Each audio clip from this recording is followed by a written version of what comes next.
Tout est bien. Présente-toi. Alors Yves, Division Alpha, B-Boy idéal, on va dire génération, je commençais à briquer dans les halles 99-2003, là où ça se passait vraiment.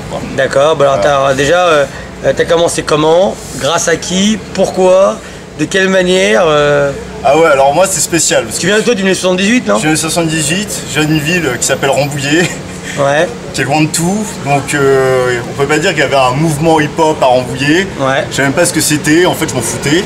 Et pour moi le hip-hop j'écoutais sur Radio Nova, donc c'était aussi bien les mix d'électro que hip-hop. Et donc je m'intéressais pas du tout à ce courant en tant que courant. Et j'arrive dans une MJC, voilà. Rambouillet, parce que sécher les cours et jouer au billard dans la MJC, parce qu'il faut oublier que le break c'est un truc de dernier de la classe. À l'époque c'était le cas. Et je vois un mec qui s'entraîne, voilà, de Rambouillet, qui s'entraîne, il y avait une chorégraphie, un truc. Et lui il faisait du break, et ça m'a plu, et je voyais ça dans l'équipe. Il s'appelle Christian, il faisait du graphe aussi, c'était vraiment l'ancienne génération, les mecs étaient très... culture hip-hop. Voilà, culture hip-hop, transverso. Et il m'a appris la base de 6, voilà, faire une coupole, ce genre de choses. Donc je me suis entraîné. Il avait beaucoup d'élèves ou que toi? Non, et après il y a 2-3 galériens qui m'ont rejoint, voilà, parce que c'était comme ça. Donc je me suis entraîné, on me disait ouais ça se passe dans les halles, ça se passe à la Défense. Alors il y a un mec de trap junior, parce qu'il y a des mecs de trap qui breakaient par contre. Junior, celui qui est décédé? Ça je sais pas. Si, je crois que c'est lui. Putain, je viens de l'apprendre, j'ai connu très jeune quoi. Ah ouais? Ouais. Tu sur un truc, ouais. Donc il y a un mec de... Donc le fameux junior de trap. Voilà, qui m'a emmené à la Défense, voilà, il m'a dit ça se passait là-bas, donc je suis parti à la Défense. On est en 99? Ouais, 98, 99 je dirais, 99 parce que on parlait beaucoup après du Battle of the Year, Family, Rock Force Crew, donc ouais, 99, ouais, c'était ça, ouais, c'était déjà IBE. IBE. Ouais. Et là je découvre, je vais à Châtelet un soir et là je vois les b-boys de Châtelet et je vois que le break ne ressemble pas du tout à ce qu'on me racontait, voilà quoi, ce que le mec de Rambouillet pouvait me raconter. Est-ce qu'à l'époque tu avais des vidéos, tu avais des informations, tu n'avais rien? Non, moi j'avais pas de vidéo. J'avais trouvé quand j'avais 15 ans, je commençais à 15 ans le break, voilà. Moi je t'ai connu, t'avais 15-16 ans. Ouais, voilà, 16 ans. C'était une vidéo, je te jure. Je crois que c'est la première fois que Kudjo arrive en Europe, c'est Ultimate B-Boy Session, un truc comme ça qui se passait à Stuttgart. Ouais. Donc là j'avais vu Remind, j'avais vu Kudjo, j'avais vu quelque chose comme ça. Si, voilà. j'étais passé, je me rappelle, c'était le jour où on le tire. C'est le jour où on a connu Kudjo, c'est 98. Voilà, c'est ça. Donc moi j'ai eu cette vidéo au 99 parce que j'étais à Bruxelles et ils vendaient ça dans un magasin en Belgique. En limite, j'ai plus connecté à Bruxelles qu'à Paris pour te dire. Et donc après j'ai... Non, j'avais pas de vidéo. Après, on me les a filées les vidéos. C'est en allant en hall qu'on m'a filé les vidéos. Et tout le monde parle. Quand on commençait le break, le seul film que voyaient les gens, c'était le documentaire Faire kiffer les anges. Ouais, de 95. Voilà, donc déjà une danse qui n'existait plus. Enfin, voilà, un style, une forme de danse hip-hop qui était plus d'actualité avec 99. Voilà, et là je suis arrivé au hall et là j'ai vu des groupes qui avaient vraiment qui apportaient le break nouveau. Donc il y avait, comme je disais, Division Alpha, il y avait Wanted. Et il y a Latif, et le reste, Family, déjà, tout ça, c'était déjà une génération avant. Ouais, Family, même Vagabond, on respectait, mais c'était une génération avant. Parce que Family, c'est un peu la suite logique de Vagabond, en fait. Oui, voilà, ouais. Mais pour nous, c'est Family à la base. Ouais, c'est Family, ouais. Voilà. À la base. C'est ça. Donc, et toi, quand tu arrives au hall, ça se passe comment? Est-ce que tu as un rapport avec des gens? Est-ce que tu vas connaître des gens? Je rencontre Anthony et Steve, deux frères. Les deux frères. Voilà. Même ils dansent avec Benji. Voilà, ils dansent avec Benji. Donc je les rencontre, on s'entraîne ensemble, on était très proches. Mais est-ce que tu sentais que Châtelet c'était un truc qui était ouvert ou c'était quand même chacun son monde? Ah non, c'était fermé. Ouais, c'était fermé. C'était fermé. C'est-à-dire que moi je chantais qu'il y avait place de la Rotonde, je commençais, si j'arrivais au milieu, enfin si je m'entraînais avec les mecs qui étaient place de la Rotonde, je me dire vas-y casse-toi, tu nous fous la honte.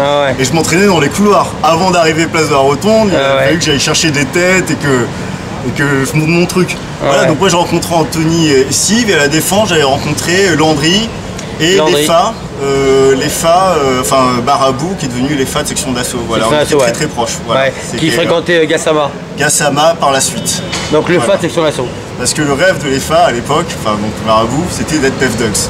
Je me rappelle. Lui, c'était un Renoir et Def Dogs, c'était le crew des Renois. Tu l'as beaucoup fréquenté le FA toi?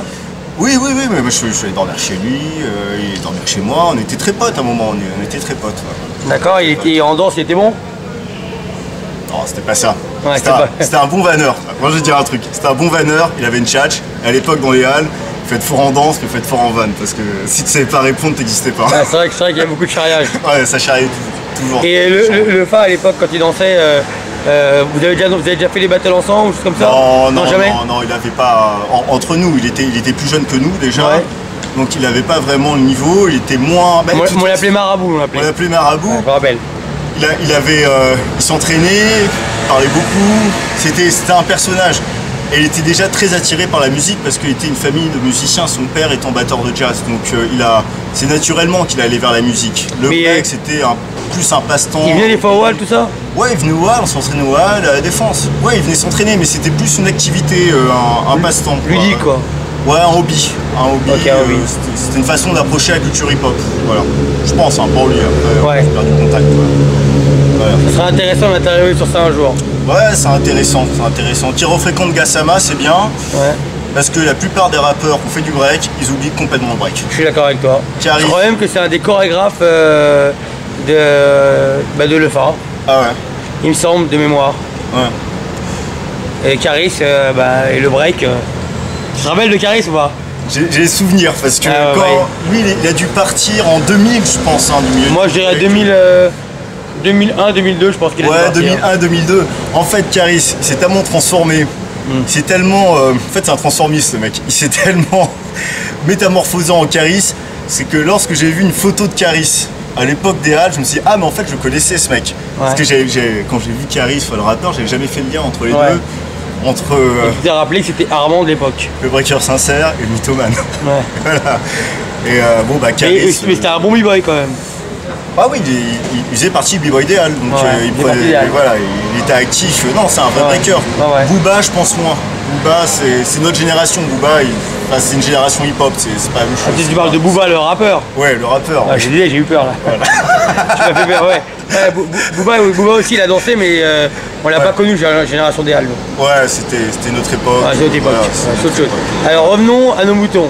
Donc tu t'entraînes avec Steve. Ouais, avec Steve et Anthony. C'était une époque où il y avait génération, voilà, il y avait un groupe qui comptait après Division Alpha. Parce que vous, c'est un peu une génération avant, hein. C'était JC et Alatif, c'était Coup de Pression. Voilà, quand je suis arrivé, c'était le groupe qui était marquant à Paris, c'est vrai. Voilà, c'était comme ça. Et après Coup de Pression, il y a eu Def Dogs qui est arrivé. C'était les deux gros groupes de ma génération. Et je rentrais avec Anthony et Steve, et t'avais avec de Coup de Pression. Donc, il y avait des regards, il y avait de l'attention, il y avait de... Voilà, si t'allais te faire défoncer, si t'étais nul, t'allais te faire défoncer. Donc il fallait marquer son territoire, donc j'ai commencé à m'entraîner avec un tel. C'est vraiment en rencontrant Landry que je me suis affirmé. Parce que moi, contrairement aux autres, je suis arrivé dans les Halles tout seul. Ouais. Avec quelques mecs des Yvelines, mais qui très vite sont devenus jaloux.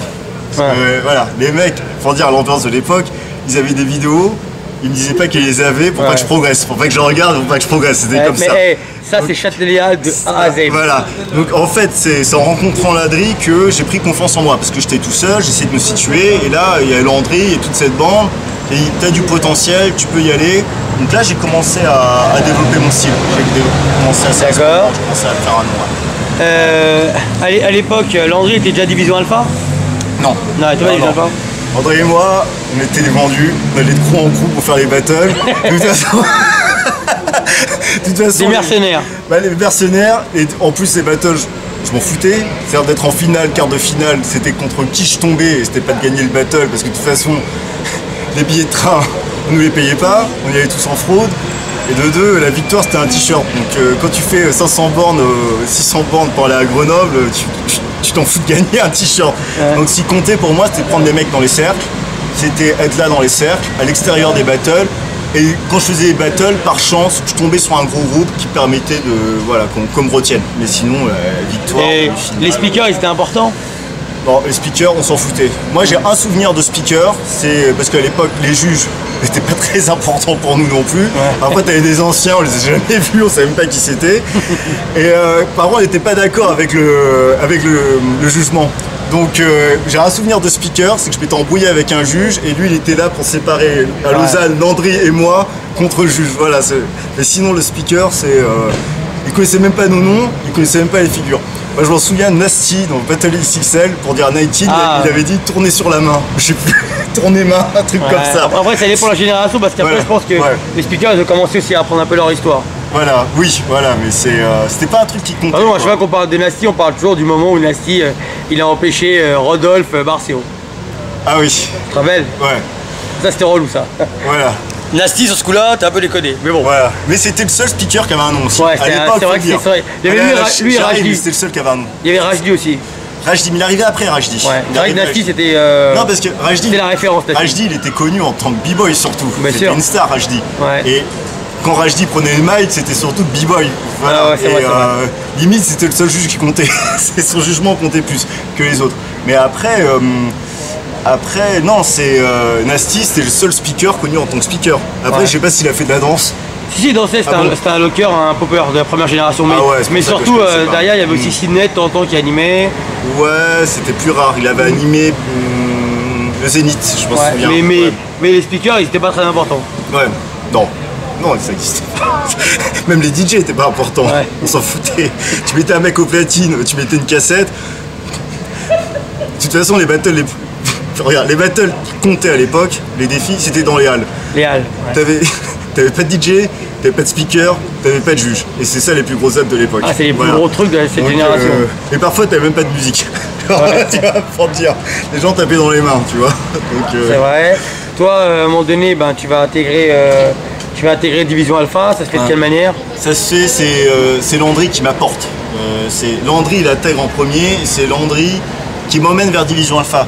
Mais ce qui se passe, en fait, comment j'étais toujours un peu dans l'entourage de Division Alpha, parce que je m'entendais bien avec Sia. Et ah oui, il faut pas oublier, il y avait JC de Division Alpha. Ouais, JC, c'est une bombe. JC, c'était un mec, humainement, c'était un tueur, il n'y a rien à dire. Tu sais, vraiment dans la danse, enfin, tu vois, c'est une bombe atomique. Privé en public. Et quand j'étais dans les halles, t'as JC qui rentrait. C'est une star parce qu'il est rentré des États-Unis, il avait fait Freestyle Session 5, c'était le premier français qui a fait. Il avait fait Freestyle Session 5 et en plus le jour où il l'a fait, je me rappelle, il m'a plus parlé du fils de Jackie Chan qui est dans l'événement que de l'événement ce con. Mais JC, c'est vrai que ça avait choqué tout le monde qu'il le fasse. Voilà, c'est le premier français qui a fait Freestyle Session. Voilà, avec Lion of Zion, si je veux. Avec Ghost, No Cybot, il y avait qui d'autre encore comme nom? Ouais, avec Scramble. Tu me sors des blazes. Ah, c'est loin, c'est loin. Je pourrais même pas dire contre qui c'était. Cracker Zach peut-être, mais je me rappelle plus si c'était dedans. Ah ouais. À cette époque-là. Bah voilà, c'est-à-dire que JC, il allait me voir en fait.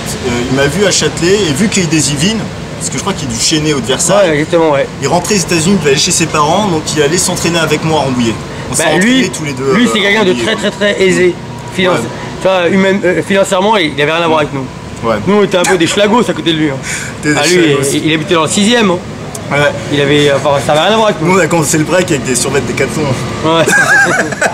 Non, il était bien loti, tu sais. Ouais, donc lui, il allait me voir. Après, Stiga m'a apprécié. J'ai commencé et après, il y a Nabil et Farid. Ouais. Je m'entraînais énormément avec Nabil et Farid.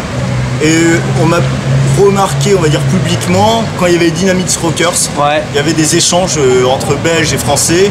Et là, je suis est-ce que c'est le jour où est-ce que c'est le jour où Nabil il a défié Fariki, un truc comme ça? Non. Nabil a participé au cercle. Et là, je suis rentré, c'est-à-dire avant que le battle commence, tu as passé le balai, tu sais. Tu parles du battle nous contre Dynamix Rockers dans la boîte. Ouais, exact, dans la boîte. Et t'as bien passé le balai. Ah bah j'avais pas le choix, j'avais poussé le bordel. Organisé par Danny Bill, le champion du monde de boxe taille. Personne n'a envie de se faire défoncer. Ah non, mais j'étais dans la merde. Donc, et en fait, avant Division Alpha, DMX Rockers, il y avait des échanges. Et moi, je suis allé chercher un Belge. Et j'ai fait un passage qui a marqué les gens.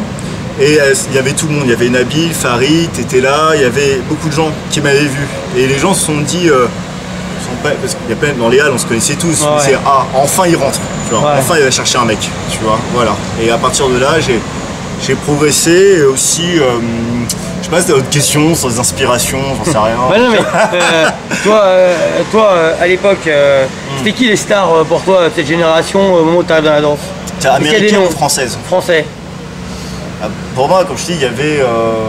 Il y a des noms qui, toi, pour cette époque-là, étaient pour toi. Tu vois, je vais dire. Des blazes. Si tu veux, on va dire. On avait moins Internet, donc on était moins connectés. On n'avait pas Internet, on n'avait pas.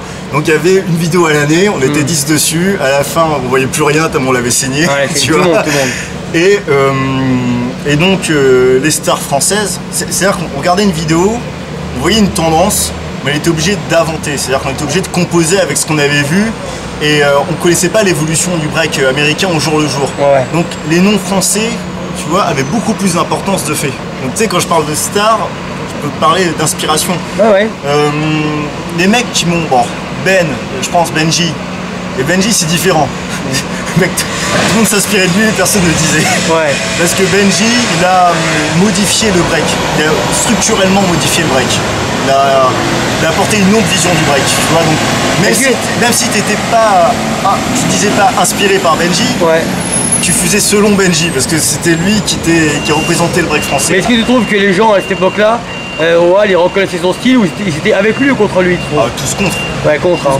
Quand Crum est arrivé, c'était tellement heureux qu'un Américain puisse faire le travail à leur place. Parce que moi j'étais déjà du côté de Division Alpha dans le public, sur scène. Là, je m'en souviens. On va revenir là-dessus sur l'affaire Benji Crum parce que Benji Crum, ça a été un grand précédent en France. C'est la première fois qu'on voyait un Français se faire ruer par son peuple. Et je pense que les Américains qui sont très patriotes ont été choqués par ce qu'ils avaient vu. Parce que eux, ils sont très patriotes. Donc, même moi, j'étais choqué par le après, je peux sortir d'autres noms. Il y avait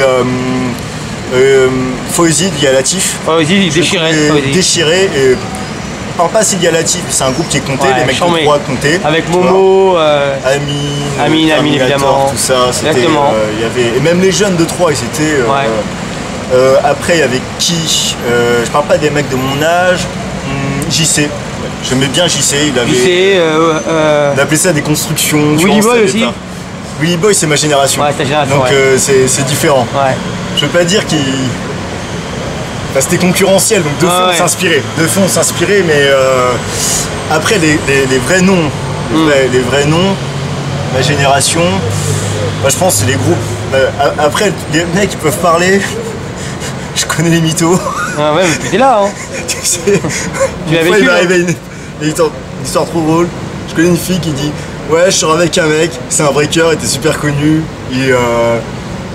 C'était un nom dans les halles, voilà, c'était un mec, je sais pas ce qu'il lui avait raconté. Et elle dit ouais, j'ai un pote, Yves, il travaille en galerie d'art. Donc le mec il vient me voir confiant. J'ai dit je te connais pas. Le mec, tu sais, il y a beaucoup de mecs ça rentre des vies après. Donc moi je veux dire les vrais groupes, pour moi de ma génération, à Paris il y avait Coup de Pression. Nasty Breaker. Nasty Breaker de ouf. Dev Dogs. Landry et moi qui sommes rentrés en Division Alpha, parce que c'était un peu deux générations Division Alpha. Et si j'en oublie, dis-moi si j'oublie. Ouais, non, j'ai dit. Non, il y avait Dalton Possi à un moment donné. Mais moi, c'est moi pareil. 5 dans ta face. Comment? 5 dans ta face. Ouais, peut-être. Avec Nanou, Nacera, Booba Colors, il y avait qui? Ah oui, Il y avait Connexion aussi. Ah ouais, putain, tu me sors des trucs. Mais il y avait en province avec Pokémon. Le reste, je connaissais pas. Je m'en foutais. On me disait, Junior est connu parce qu'il est rentré à Wanted. Mais avant Wanted. Il y avait Wanted aussi. Oui, mais alors après, Wanted, Badland, tu sais, bien sûr, moi je peux parler Division Alpha, Wanted, Badland. Liaison Fatale aussi qui comptait. Liaison Fatale, évidemment. Et pour moi c'était une génération, même Loïc et tout, cette époque. Et c'était une génération qui était même Nabil et Farid, hein, c'est des mecs, c'était important. Nabil c'était un cauchemar hein, pour tu vois, c'est des mecs qui avaient des couilles et Farid il a beaucoup apporté. Mais c'était une génération, enfin c'était des mecs pour moi quand je suis arrivé qui étaient déjà connectés à la génération 95. Je suis d'accord avec toi, mais je suis d'accord avec toi parce que les gens ils parlent souvent de Benji. Mais des fois on oublie Farid et Nabil. Et Farid et Nabil, c'était super important. Alors moi, je m'entraînais avec eux, c'est Nabil qui me poussait. J'en souviens, il y avait... parce que Landry a défié Dave. Ouais, moi j'avais défié Dave dans les couloirs. Dave qui était Badland à l'époque. Voilà, j'avais défié Dave dans les couloirs dans les halles. Je l'avais fumé. Il y avait tout le monde, il y avait William et tous les vrais. Et c'est Nabil qui m'a dit qu'on allait se parler, Dave et moi. Et Nabil dit vas-y, défi, vas-y, fume-le. Bah, c'est le game. Et Nabil, tu vois, c'était un engraineur de fou, c'était un mec. Non, mais franchement, Farid c'est pareil. Et c'est un mec qui faisait l'événement, quoi, qui faisait les histoires. Alors il y a beaucoup de mecs, qui faisaient beaucoup d'histoires, mais s'il n'y avait pas d'histoire, il n'y avait pas d'événement. Il n'y avait rien. Il fallait des mecs comme ça. Mais c'est pour ça que Nabil et Farid ont été super importants. Ça, c'est le premier à reconnaître de A à Z. Et Farid, c'est le premier mec qui a apporté, moi je pense. Musicalité, le style, top rock. Musicalité, ouais, top rock, bien à lui. C'était pas encore Gangsta, etc. Musique, c'était le seul mec qui était vraiment musical. Ouais, bah, même pour moi. Nous, nos pas prépa, c'était la prépa d'handicapé, hyper handicapé, en quête d'espace. En fait, Farid, il était en avant sur son temps. Ouais. Mais il était pas vraiment compris parce qu'on était dans la génération des tricks, peut-être. Ouais, il était respecté. Hein. Non, super respecté, mais ce que je veux dire, c'est que en fait, il proposait quelque chose dont on aurait dû tous s'inspirer, mais que personne s'inspirait. Il n'a pas fait de bébé.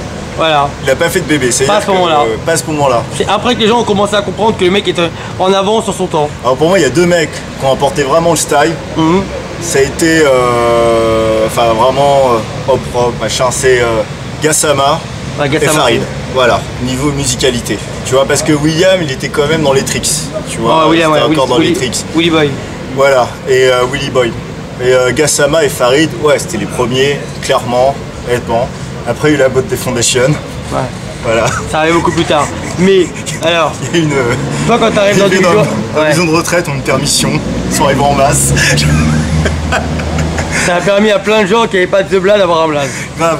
Les fondations, alors pour les mecs qui sont dedans, je trouve ça génial. Si tu veux être fort, n'aie pas de créativité, n'aie pas de souplesse, n'aie pas de performance physique. Et tu sois le premier de la classe, suce, et là tu seras bon, tu seras reconnu, et tu vas faire le battle en Suisse, il n'y a pas de problème. Ah ouais, on s'est compris. Mais c'est vrai que quand la mode des Foundations est arrivée, en fait on est retourné dans le passé alors qu'on était déjà dans le futur. Ouais, j'ai pas compris. Déjà j'ai pas compris que les mecs pouvaient être nostalgiques d'une époque qu'ils n'avaient pas connue. Bah c'est ça l'histoire, t'as compris. Tu vois, on montrait à tas des mecs comme ça, j'ai fait putain mais rien de neuf sous le soleil, il dit ouais mais il faut vivre le truc, il faut être dans l'ambiance. Déjà j'en disais mais non, ça se regarde quand même. Je m'en fous de savoir de qu'est-ce qu'ils bouffent, etc. Après non, c'est un peu ça. Et après, ça a permis, moi je pense que les fondations... De connaître ton histoire peut-être. Voilà. Un vocabulaire. Mais ouais, mais en fait, tout le monde savait faire des footwork. Bah, tout le monde, t'es obligé de savoir faire un footwork quand tu fais du break. C'est la base. Voilà, c'est-à-dire qu'on n'a rien inventé. Tu avais des mecs comme Claude qui étaient déjà connus. Bah oui. Abstract, tout ça. On l'avait vu en 2000 à Miami. Et puis même on l'avait vu les Rocksteady déjà en 95. Ouais, on n'a rien appris. Rien appris. Sauf que ça ne nous intéressait pas. Mais dans le break, c'est passé un truc très important. C'est le philosophe qui parle. Non, c'est qu'il y a des mecs de ma génération qui étaient claqués. Ouais. Et ils ne pouvaient pas exister parce qu'il y avait des mecs comme tous ceux dont je t'ai parlé, tu vois, Landry, etc. William. Donc s'ils voulaient pointer leur nez, on rentrait dedans. Donc c'était compliqué. Ouais. Et d'un seul coup, les fondations, ça leur a permis de continuer le break. Nouvelle jeunesse quoi. Voilà, ça leur donnait une nouvelle jeunesse, pépère, et après dire aux plus jeunes, moi je suis un ancien, ils inventent une ancienneté par leur fondation, un truc, et ils peuvent breaker encore 10 ans, et à force d'être dans le break pendant 10 ans, et ils finissent par être connus. Ouais. Mais la plupart des mecs qui font des fondations ne sont pas connus par rapport à leur danse, ils sont connus par rapport aux histoires qu'ils racontent. Et la longévité aussi dans le ouais, la longévité, voilà, ils font leur truc. Parce que le break c'est quand même de la performance aussi à un moment donné. Bon, il faut avoir ses bases, t'as pas tes bases, c'est évident que ça joue. Mais la plupart des b-boys qui ont commencé le break, ils ont commencé en commençant à vouloir faire une coupole, c'est les power moves. Hein. Tu m'étonnes. C'est pas les passes qui les ont inspirés au début. Hein. Les passes, on s'en foutait quoi. Ah ouais. Bistreet ne passait même pas. Je veux dire, nous. Chacun sa génération. Chacun sa génération. Et après, c'est vrai que ma génération, c'était les tricks. Et on a chacun, moi je pense, je t'ai donné le nom de mec, on a chacun apporté une sensibilité qui va faire, qui a fait le break d'après. Voilà, et peut-être plus celui d'aujourd'hui d'ailleurs. Mais la génération, tous les mecs de Déal ont apporté un truc. Toi, au moment où tu commences à être connu, tu vivais comment quand tu arrives à Châtelet? Tu étais validé? Les rapports avec les gens étaient différents? Quand je commençais à m'entraîner place de la rotonde, ce serait le vrai truc. Quand je commençais à checker les anciens, pour moi j'étais validé. Et le break c'était validé. À l'époque, on rappelle quand même que tu avais une mèche blanche. J'avais une mèche blanche, pour ceux qui s'en souviennent. Voilà. Voilà, important ça, parce que tout le monde se rappelait de ça. Voilà, il y a plein de mecs qui se souviennent de moi. Moi je me souviens de certains mecs, mais peut-être que c'est pas le cas. Tu vois. Mais après, non, à l'époque j'avais une mèche blanche. Bon, comment. Moi le truc, ça a été. Comment j'ai été validé, ça c'est un truc qui est important. Quand j'ai commencé à faire du break, il y avait tous les anciens qui me cassaient les couilles et qui disaient ça c'est pas du break, ça c'est pas du break, ça c'est pas du break, etc. Donc on était brimé par les anciens. Moi quand je voyais. Pour plein d'anciens, c'est compris. Voilà. Là, putain, je voyais comme des frustrés, tu vois, genre, mais qu'est-ce qui me cassait les couilles, tu vois, rentre chez toi, baby, tu vois.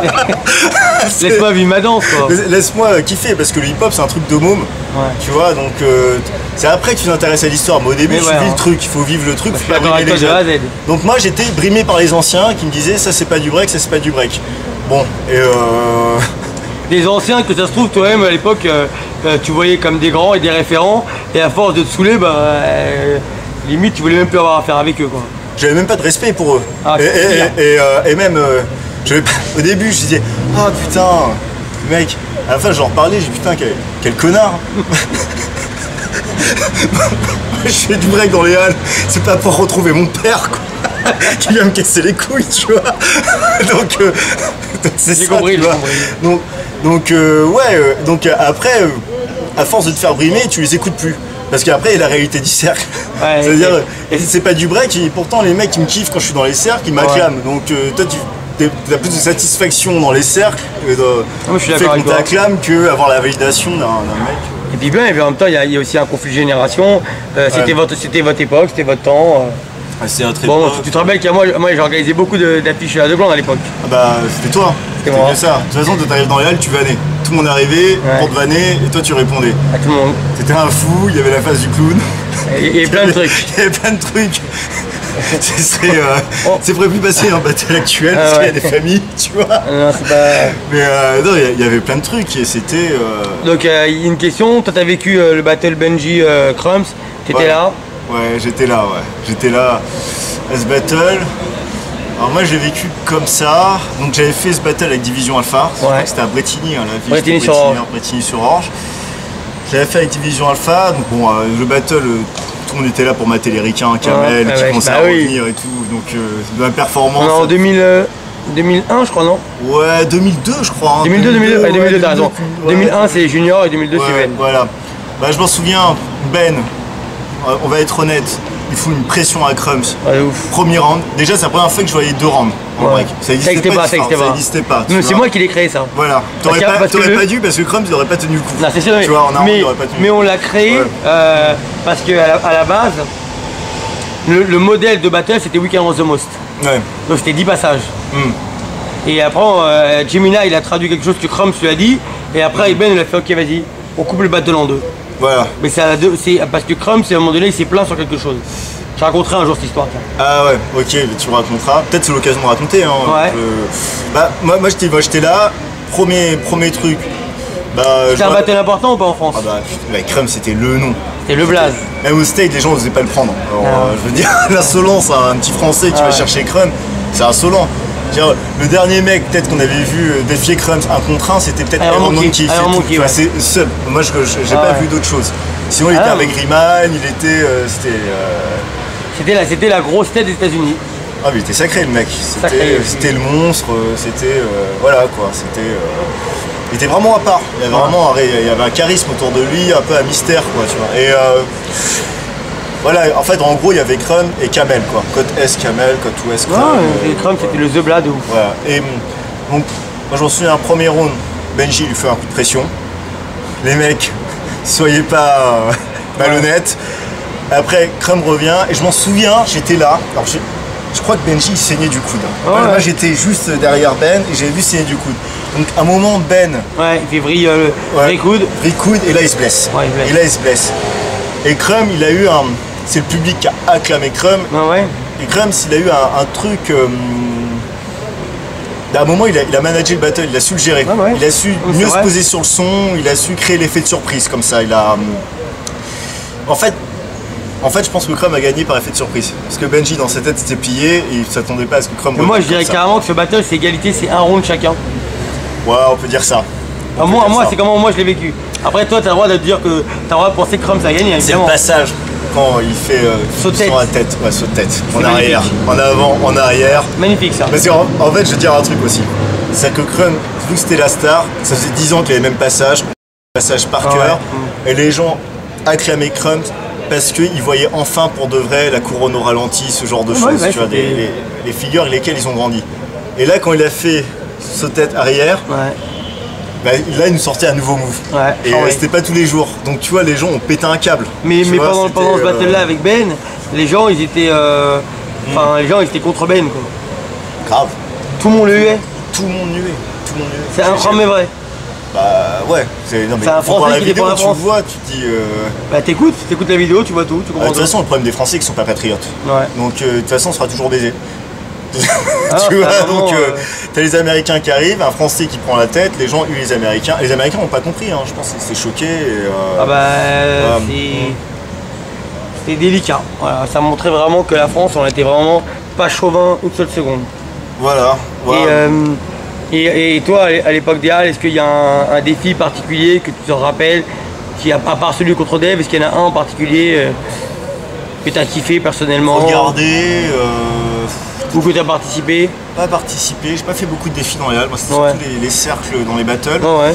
Celui que j'ai vraiment. Qui m'a marqué. Benji Junior? Ouais, mais ça, c'est tout le monde. Ouais, tout le monde. Tout le monde, tu vois, c'est trop facile. J'ai même pas besoin de le dire. C'est du monde, c'était un contexte. Je réfléchis. Je crois que c'était. Tu l'as vu, toi, Rudy? Division coup de pression. Ah, c'était chaud. Division alpha, coup de pression. C'était énorme. Il y a un truc. Il y a Nabil qui rentre dans le game.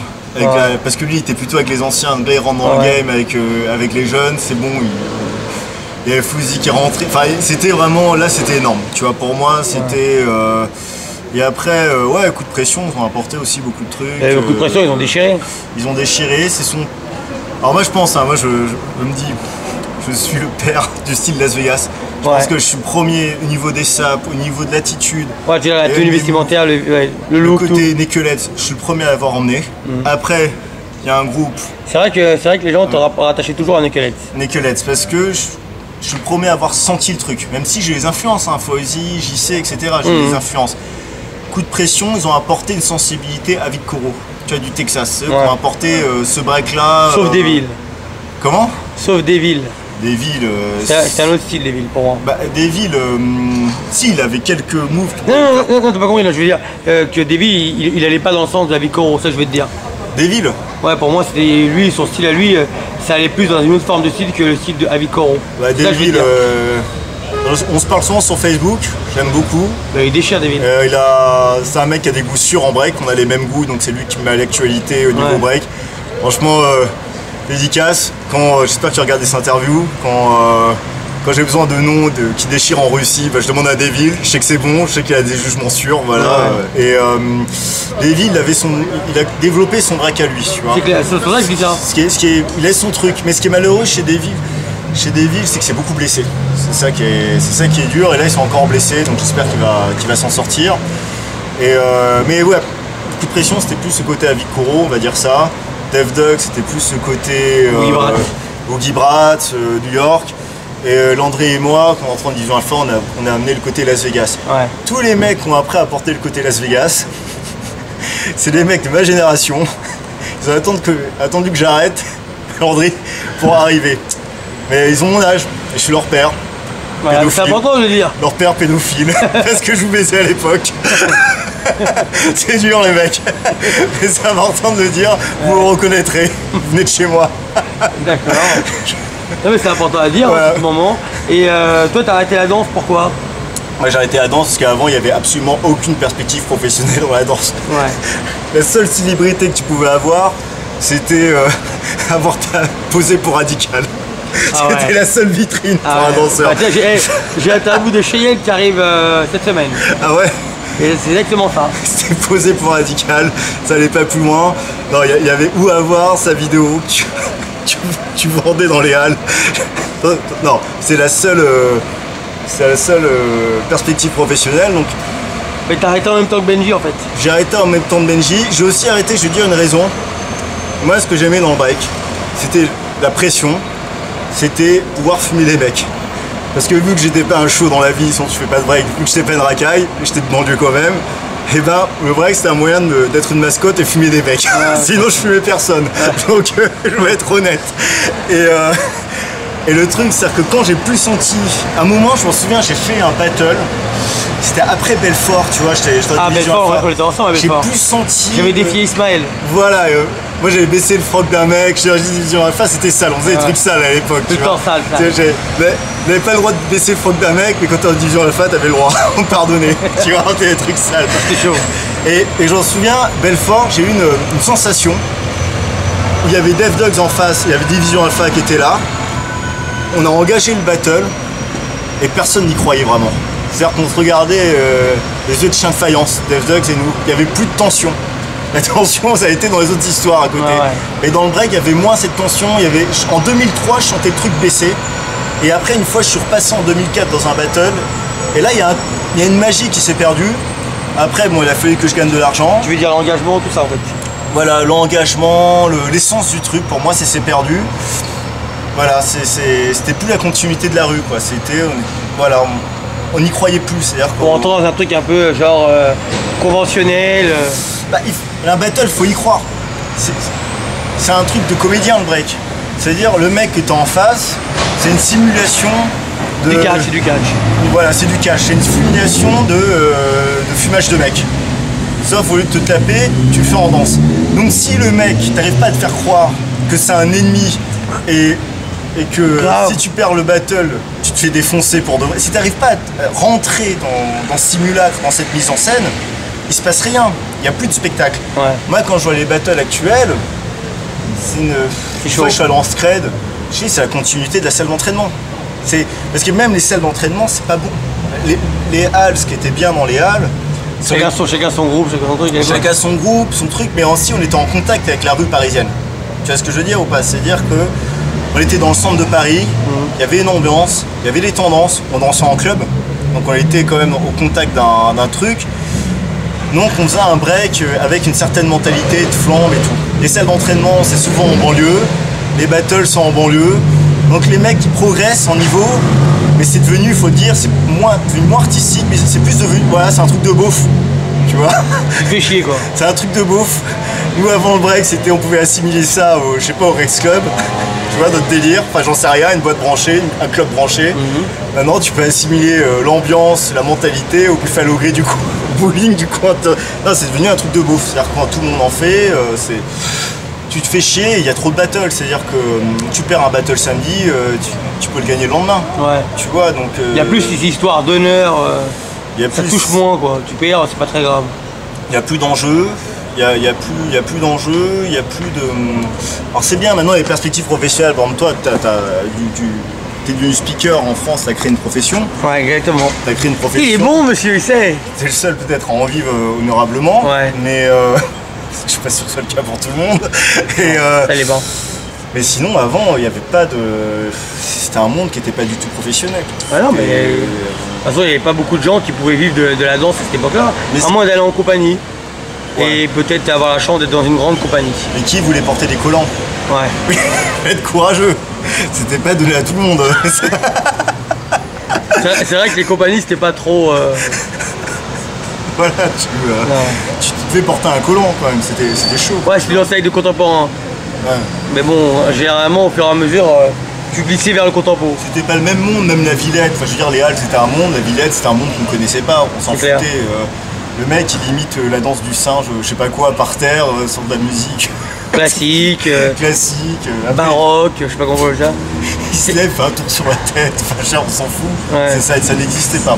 Donc ça nous intéressait pas, les compagnies ne nous intéressaient pas, on savait même pas ce que c'était, on regardait aucune vidéo, franchement on va pas se mentir. Non, on s'en battait les couilles. On s'en battait les couilles. Après la raison pourquoi, bon déjà il y avait moins cette ambiance, on parlait, et parce que j'avais une passion qui était le piano, la musique. Je me rappelle. Deville aussi, il joue du piano, il assure.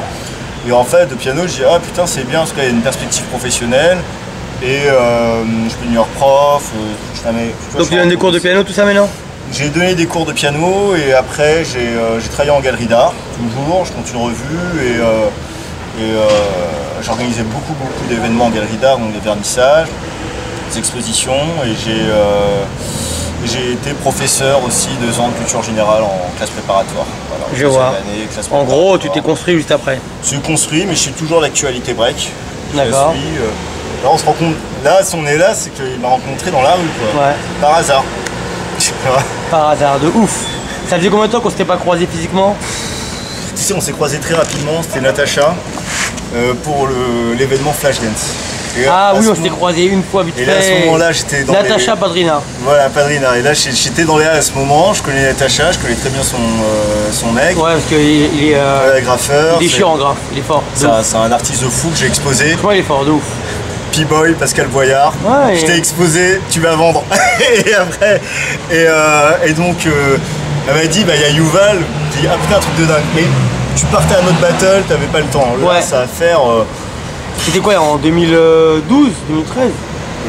Non, 2015 je crois, tu vois, 2014, 2015. 2014, ouais, un truc comme ça. Mais ça fait au moins 10 ans ou 13 ans qu'on ne s'est pas adressé la parole, une vraie conversation. Ouais, une vraie conversation sur le break. Depuis on va dire, la dernière fois que c'est parlé, c'est 2004 peut-être. Voilà, tu vois, je me souviens toujours, je suis toujours ce qui se passe aujourd'hui, les histoires, les embrouilles, ça me fait rire. Parce que même moi, pour moi, t'es le mec à la mèche blanche, tu vois. Voilà, j'ai perdu.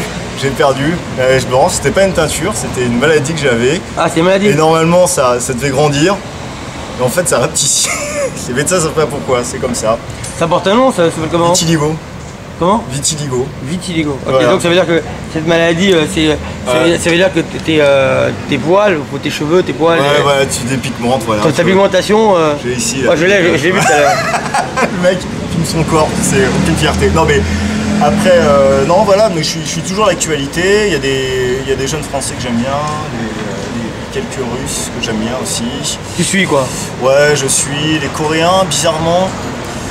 Un truc, alors ça a choqué tout le monde, ils sont super forts, mais j'ai toujours trouvé leur break brouillon. Ouais. Genre à un moment, c'est bien de savoir terminer un passage quoi.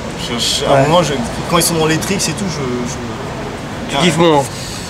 Bah là tu vas kiffer parce que pour le Red Bull BC One Monde, il y a Ben Knuckles qui fait partie des 15 sélectionnés, donc ça va te ramener un peu dans ton passé, tu vas kiffer. Ouais, après il y a des mecs que j'aime bien, Isaiah aussi. Isaiah il déchire, Isaiah. Il déchire. Nikabat aussi, je sais pas comment on prononce, Nikabat. Nikabat Style Element, c'est la prononciation est mauvaise. Il a fait un défi contre. C'est une vidéo Battle Stance contre Isaiah. Ah, c'est comment il s'appelle même très souple il est. Ouais, très souple et tout. Il y a un truc comme ça, parce que ça me fait penser au délire dans lequel j'étais. Après, il y a Ratio de Russie. Je le connais moins lui. Ouais, alors les Russes c'est expérimental encore, je pense. Ouais, t'aimes bien Combination quoi. J'aime bien les trailers. Ouais, c'est les trailers. Voilà, pas les battles ils sont claqués. C'est les trailers que j'aime bien. Et je suis d'accord avec toi, les battles, j'en ai regardé 2-3, je me suis dit, mais qu'est-ce que c'est que cette connerie là? Mais en fait, attends, il faut dire un truc, c'est-à-dire que nous les Français, je pense, à ta génération, vous étiez comme les Russes.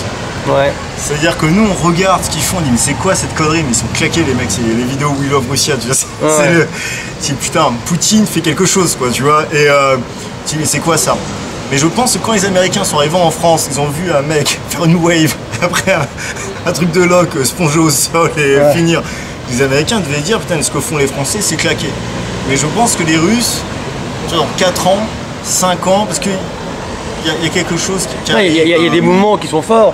Mais c'est tout ce qui est autour qui est beaucoup moins. Des fois, ça s'apparente un peu à du contempo, j'en sais rien, c'est bizarre. Ouais, on sent qu'il y a un truc qui va l'expérimental, du contempo, une danse hybride, enfin, ça fait pas b-boy quoi, mais il y a des mouvements qui sont très forts. Voilà, mais ça va arriver, peut-être qu'il y a un mec qui a une tête, qui fait quelque chose et ça change tout. J'ai bien saisi. Ok, bah le mot de la fin. Écoute, le mot de la fin, dédicace à tous ceux que j'ai cités. Les vrais, qui étaient dans les halles. Voilà, vous savez très bien. Ceux qui n'étaient pas le savent très bien aussi. Ouais. Après, Yves, Division Alpha, c'était un truc. Maintenant, c'est une expérience qui est mortelle pour moi. Après, je pense que pour les plus jeunes, ce sera la même chose. Moi, quand je suis dans la rue, les gens me voient fringuer comme ça, ils me prennent pour un notable, les mecs. Je leur dis que j'étais dans hip-hop, ils disent quoi, t'es un mytho, dans quel groupe? Division Alpha, j'étais dans les halles, tout de suite ça impose. Ouais. Voilà, j'ai pas besoin de faire mes preuves. Et pourquoi j'ai pas besoin de faire mes preuves? Parce qu'on s'est saigné, on a fait de l'événement, on allait chercher les mecs. Donc les mecs, de toute façon, faites pas du break pour de l'argent. Parce qu'à côté d'un boxeur, franchement, vous faites figure d'Erémis par rapport à l'argent que vous touchez, alors que vous cassez le crâne. Moi, j'ai vu des vidéos de breakers, les mecs t'as interviewé, j'ai l'impression qu'ils étaient sur Eurosport. Je veux dire, entre Tiger Woods qui passe sur Eurosport et toi, j'ai compris. La femme de ménage Tiger Woods elle est mieux payée. Donc, faites pas du break pour l'argent, pour votre passion, parce que, comme moi, dans 10 ans, vous aurez des souvenirs et c'est. Voilà, c'est les souvenirs qui restent, c'est les ambiances, les attitudes. 500 €, je te les fume en 2 secondes en soirée. Voilà, c'est le message. Très bien, je te remercie. Ok. Peace. Peace. Ciao.